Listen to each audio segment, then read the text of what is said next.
Hi అండి. ఏంటి పొద్దున్నే దంచుతుందనుకుంటున్నారా? అప్పుడప్పుడు ఇట్లా దంచుకొని తింటేనే నోరు రుచి బావుండిద్దనమాట. ఇప్పుడు మిక్సీలకేసుకొని, ఆ మిక్సీలో మెత్తగా మెదిగిపోయిన పచ్చళ్ళు తింటే అస్సలు టేస్ట్ ఉండదనమాట. నాకైతే మాత్రం అప్పుడప్పుడు ఇట్లా రోట్లో ట్రై చేస్తా ఉంటాను. ఎప్పుడన్నా కొంచెం ఖాళీ కుదిరినప్పుడు ఇట్లా పచ్చళ్ళు దంచుకొని తింటేనే నాకైతే చాలా రుచిగా అనిపిచ్చిద్ది. నేనొచ్చేసి ఇప్పుడు వంకాయ పచ్చడి నూరుతున్నాను. వంకాయి, పచ్చిమిర్చి, ధనియాలు, జీలకర్ర, కొత్తిమీర అన్నీ బాగా ఫ్రై చేసి కొంచెం చింతపండేసి దాన్ని రోట్లో ఏసి దంచుతున్నా. టేస్ట్ అయితే మాత్రం సూపర్ ఉందనమాట. ఇంకా ఈ పచ్చడి వండేసాక లైనింగ్‌లో అయితే ఇట్లా ఆరబెట్టేసుకున్నాను. బ్లౌజులైతే స్టిచ్ చేయాలి. నేనైతే ఇంట్లో ఆరేసుకుంటాను. బయట తాడు మీద ఏసామంటే అవి వంకర్లు వచ్చేస్తుంటాయి. ఇట్లా ఏసుకున్నామంటే మనకి స్ట్రైట్‌గా ఉండిద్దనమాట. ఆ తర్వాత కండీల దగ్గరికైతే వచ్చాను లైనింగ్‌లో ఆరబెట్టేసి. ఇప్పుడైతే కండీలు చుట్టేయాలి. మా వారు మగ్గంలో ఉన్నారనమాట. ఆ బ్లాక్ డబ్బా మొత్తం చుట్టేసి ఇంకా కొన్ని జరీ కండీలు చుట్టి ఇక్కడి నుంచి అయితే పక్కకు రావాలి. ఇంకా చూడండి ఇవన్నీ ఈరోజు స్టిచ్చింగ్ చేయాల్సినవి అనమాట.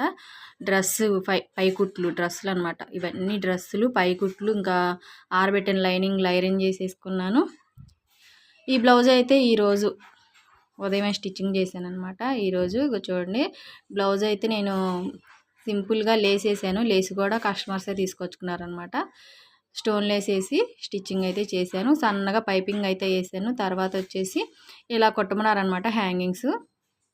ఆ తర్వాత ఈ హ్యాండ్స్ కృష్ణ ముకుంద హ్యాండ్స్ ఉంటాయి కదా. శారీ వచ్చేసి ఈ రెడ్ కలర్, రెడ్ కూడా కాదు, ఇది ఎట్లా ఉందంటే టమోటా కలర్ అంటారు కదా అలాగనమాట. ఇంకా కృష్ణ ముకుంద హ్యాండ్స్ అయితే స్టిచ్చింగ్ చేసేసుకున్నాను. బ్లౌజ్ అయితే మాత్రం కలర్ కాంబినేషన్ కానీ అంతా కూడా చాలా బాగుంది. సింపుల్గా ఉంది, అలాగే హైలైట్గా కూడా ఉన్నాయి. నెక్ వచ్చేసి సింపుల్గా ఉందన్నమాట. హ్యాండ్స్ మాత్రం బాగున్నాయి. ఇంకా బ్లౌజ్ అయితే రెడీ అయిపోయింది. ఎమ్మింగ్కి ఇవ్వాలి. ఎమ్మింగ్ ఇవ్వడానికేమో మనకి చేసేవాళ్ళు ఎవరు లేరు. ఇప్పుడు ఎమ్మింగ్ కూడా నేనే చేసేయాలన్నమాట. ఇంకా తర్వాత బ్లౌజ్ కుట్టాక చీరాలు వెళ్ళొచ్చాను. చీరాల నుంచి వస్తే కస్టమర్స్ కోసం ఆ హ్యాంగింగ్స్, ఈ లేసు ఇంకా మనకు కావాల్సినవి కొన్ని తీసుకొచ్చాను. అవి తర్వాత చూపిస్తాను. ఇప్పుడు ప్రస్తుతానికైతే దీన్ని స్టిచ్చింగ్ చేసి మీకు చూపిస్తానమాట. ఈ లేస్ కుట్టడానికి సింగిల్ పాదం అయితే మనం పెట్టుకోవాలి. లెఫ్ట్ రైట్ 2 ఉంటాయి కదా. మనకి ఏది కంఫర్ట్గా ఉంటే అది పెట్టుకోవాలన్నమాట. ఇంకా ఈ పాదం తీసేసి సింగిల్ పాదం అయితే పెడుతున్నాను. నేనైతే రైట్ తీసుకున్నాను. మనకి స్క్రూ డ్రైవర్స్ 3 వస్తాయి అన్నమాట మిషన్తో పాటు. ఇది పెద్దది, మనకి పాదం మార్చుకోవడానికి ఇదే యూజ్ అవుతుందన్నమాట. మళ్ళీ సూది మార్చుకోవడానికి ఇంకొకటి ఉంది రెండోది. అది చిన్నదైతే నేను ఇంతవరకు వాడలేదు, అది ఎందుకు ఉపయోగపడిద్దో. మనం ఈ 2 అయితే మాత్రం రఫ్ అండ్ టఫ్గా, అంటే సూది మార్చడం అంటే అప్పుడప్పుడు, కానీ పాదం అయితే డైలీ కాకపోయినా రోజు మార్చి రోజు లేకపోతే 2 రోజులకు ఒకసారి తప్పకుండా మార్చాల్సి వచ్చింది. గోటుకు అయితే మాత్రం నేను మార్చను అనమాట. నార్మల్ పాదం మీదే పైపింగ్ అయితే వేసేస్తాను. ఇట్లా ఏదన్నా లేస్, స్టోన్ లేస్ లాంటిది వచ్చిందంటే మనకి ప్రమాదకరంగా ఉన్న వాటికి మాత్రం కంపల్సరీ పాదం అయితే మారుస్తానమాట. ఇంకా పాదం మార్చేసాక లేస్ చూసారు కదా మీరు. ఇది మీలో ఎవరన్నా కుట్టుండారా లేకపోతే కుట్టించుకొని ఉండారా నాకు కామెంట్ అయితే చేయండి. నేనైతే ఫస్ట్ టైం స్టిచ్చింగ్ చేయటం. ఎప్పటి నుంచో లేస్ చూస్తున్నారు కానీ నేను ఎలా స్టిచ్ చేస్తారు, ఇప్పుడు దాని నిండా స్టోన్స్, మళ్ళీ ఆ పూసలు గొట్టలాగా ఉంటాయి కదా, ఆ పూసలు అయితే ఉన్నాయి. ఇప్పుడు మనం ఇది స్టిచ్చింగ్ చేస్తే మళ్ళీ ఇబ్బంది ఏమన్నా వచ్చిద్దేమోనని నాకైతే డౌట్ అనమాట. అట్లానే స్టిచ్చింగ్కి మనకి ఈ బ్లౌజ్కి అర్జెంటుగా నేను పైపింగ్ వేసి కుట్టాను కదా, అర్జెంటుగా దీన్ని అయితే రిచ్గా తయారు చేయాలి. టైం లేదు మనకి. అలాగని వర్క్ ఏదన్నా చేసుకుందామంటే ఎలాగైనా సరే దీన్ని బాగా రిచ్గా తయారాలి అని చెప్పి షాప్కి అయితే తీసుకెళ్ళాను. ఆ షాప్ అతను అయితే నాకు దీనికి మ్యాచింగ్ ఉండాలా, రిచ్గా ఉండాలంటే ఈ లేస్ అయితే ఇచ్చారు. సరే అని చెప్పి నేను తీసుకొని అతన్ని అడిగాను అనమాట. అతను మనకి నేను తెచ్చే మెటీరియల్ తెచ్చుకునే అతను టైలరే, అంతకుముందు స్టిచ్చింగ్ మంచి టైలర్ అనమాట. ఆయన మనకి ఏమైనా డౌట్స్ ఉన్నా కూడా చిన్న చిన్న టిప్స్ అయితే ఇస్తుంటారు. అసలు ఈ లేస్ అట్ట కొట్టాలి, అసలు మిషన్ కుట్టు పడదు కదా, చేత్తో కొట్టాలి, నా వల్ల కాదు, నాకు టైం లేదని చెప్పాను. ఆయన అయితే చూపించాడనమాట, ఇలా స్టిచ్చింగ్ అయితే చేసుకో నీకు బాగా వచ్చిద్ది అని చెప్పేసి. మనకి ఏమైనా లేసులు కానీ అట్లాంటివి తీసుకుంటే ఆయన అయితే మనకి చిన్న చిన్న టిప్స్ అయితే చెప్తుంటారనమాట. అప్పుడప్పుడు నేనైతే ఆ ఒక్క షాప్కి వెళ్ళి తెచ్చుకుంటాను. ఇంకా ఈ లేస్ అయితే ఇక సింగిల్ పాదంతో స్టిచ్చింగ్ చేస్తున్నాను. ఎలా స్టిచ్చింగ్ చేస్తున్నానంటే మనం గోటేసాం కదా, ఆ గోటు మీదకి ఈ స్టోను ఉన్నంత వరకు పెట్టేసుకొని ఈ ఖర్చు ఇది మనకి స్టిచ్చింగ్ పడేది నెట్ క్లాత్ అనమాట. మనం వేసిన గోటు పక్కనే మీరు చూస్తున్నారు కదా, ఇంకా దగ్గరకి చూపించడానికి నాకైతే కుదరలేదనమాట. లేసు రివర్స్ పెట్టుకోవాలి.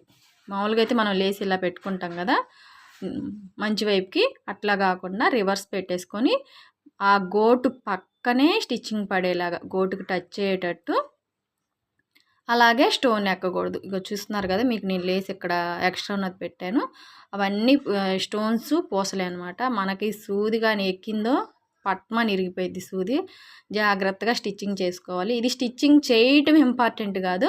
స్టిచ్చింగ్ అయితే ఇప్పుడు మనం సింగిల్ పాదం పెట్టేసి జాగ్రత్తగా గోటు పక్కనే వచ్చేటట్టు పెట్టుకున్నాం. ఇప్పుడైతే ఇట్లా చిన్న చిన్న కట్స్ అయితే ఇవ్వాలి. ఇది కూడా అతను చెప్పింది అనమాట. ఇది నేను యూట్యూబ్లో కూడా చూడలేదు ఇంతవరకు ఈ లేస్ అయితే. మీరు ఎవరన్నా స్టిచ్చింగ్ చేయించుకున్నారు? ఈ ఒక్క లేస్ అయితే చాలా అబ్బా, మనకి ఆ బ్లౌజ్కి కానీ లేదంటే మనం డ్రెస్కి కానీ దేనికైనా మంచి లుక్ అయితే వచ్చింది. మనకి ఎక్కువ శ్రమ ఉండదు. కాకపోతే కొంచెం ఒక సైడ్ మాత్రం కంపల్సరీ చేత్తో కుట్టుకోవాల్సిందే. ఒక సైడు మనకు మిషన్ కుట్టు పడిపోయింది ఆల్రెడీ. ఇట్లా మనం అక్కడక్కడ టక్స్ ఒక 1 ఇంచ్కి 1 ఇంచ్కి ఇలా పెట్టేసుకున్నామంటే కట్స్ అవి రౌండ్ నెక్ కదా, ఆ రౌండ్ అనే కాడ మనకి పైకి లేసినట్టు లేకుండా నీట్గా వచ్చింది అనమాట. మనకి స్టిచ్చింగ్ అయిపోయింది, కటింగ్ అయిపోయింది. కానీ ఇప్పుడు మనం నిలబడిద్దా లేదు, దీనికి ఇంకా అయిపోలేదు, ఇంకా ఉందన్నమాట. ఇక చూడండి ఇట్లా నిలబడాలి కదా, నేను ఇలా ఉంచుతున్నాను మన వైపుకి, రౌండ్ వైపుకి, కానీ అది లేచిపోతుంది. మళ్ళీ మనం వేసుకున్నాక ఈ రౌండ్ పైన బాగానే ఉండిద్ది, ఈ రౌండ్ షేప్ వచ్చిన కాడ మాత్రం మనకి కొంచెం అయితే లేసిద్ది. ఇక చూడండి ఇలా మనకి స్టోన్ దగ్గరికి అనమాట కట్ పెట్టుకోవచ్చు, కానీ కొంచెం వరకే పెట్టుకోవసరం లేదు. స్టోన్ దగ్గరికి కట్ అయ్యేటట్టు ఇలా కట్ చేయాలన్నమాట రౌండ్ దగ్గర. నేను రౌండ్ వరకే కట్ చేద్దామని స్టార్ట్ చేశాను అనమాట. కానీ మొత్తం స్టార్ట్ చేసామంటే మనకి ఆ బ్లౌజ్ అనేది పాడవకుండా ఉండిద్ది. ఎందుకంటే మనం ఒకవేళ లేస్ టైట్గా ఉన్న క్లాత్ అనేది ఆ కుట్లేసిన కాడ కొంచెం పిగిలే ప్రమాదం ఉంది. కాబట్టి ప్రతి ఒక్కటి కూడా నేను ఇలా చిన్న చిన్న కట్లు అయితే పెట్టుకుంటున్నాను. ఆ రౌండ్ తిరిగిన కాడ అనమాట. కట్లు ఎక్కడ పెడితే అక్కడ పెట్టకూడదు. మనకు ఆ రౌండ్లు కనపడుతున్నాయి కదా, ఆ రౌండ్లు కనపడే దగ్గరికి పెట్టాలన్నమాట కట్ అనేది. అప్పుడు మీకు నీట్గా వచ్చింది. నేను కట్ చేసేసాక మళ్ళీ దీన్ని మనకు ఆ రౌండ్స్ వచ్చిన కాడ మొత్తం కూడా చేత్తో ఒకసారి స్టిచ్చింగ్ అయితే చేసుకోవాలి. ఇప్పుడు ఇది చేత్తో స్టిచ్చింగ్ చేయాలన్నమాట. నేను ఇంకా చేయలేదు, చెయ్యాలన్నమాట. మీకు లేస్ ఇప్పుడు చేత్తో కుట్టడం అంటే ఒక ఐడియా ఉండిద్ది కదా, లేస్ కుట్టడం కొంతమందికి ఐడియా ఉండదు. అందుకని చెప్పేసి నేను ఇదంతా కూడా చూపిస్తున్నాను మీకు.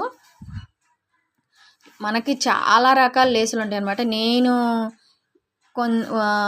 మ్యారేజ్ బట్టలను కుట్టాను కదా, అప్పుడు ఒక లేస్ తెచ్చాను. దాంతో అయితే అది సన్న లేసే, కానీ చాలా ఇబ్బంది పడ్డాను అనమాట. స్టోన్ 4 సూదులన్నా ఇరిగిపోయి ఉంటాయి. ఇక చూడండి ఇదన్నమాట బ్లౌజ్ అయితే మొత్తం కటింగ్ అయితే చేసుకున్నాను. వీడియో చివరి వరకు చూసినట్టయితే మాత్రం ఒక లైక్ చేయండి. ఈ లేసు ఎలా ఉందో కూడా నాకు కామెంట్ చేయండి. కొత్తవారు చూస్తున్నట్టయితే సబ్స్క్రైబ్ చేసుకోండి. వీడియో స్కిప్ చేయకుండా లాస్ట్ వరకు చూడండి. మనకి సబ్స్క్రైబర్స్ ఫుల్ అయ్యారు కానీ ఇంకా వాచ్ అవర్ అయితే టైం అవ్వలేదు. మీరు సపోర్ట్ చేసి నా వీడియోస్ ఇంకొంచెం బాగా చూసారంటే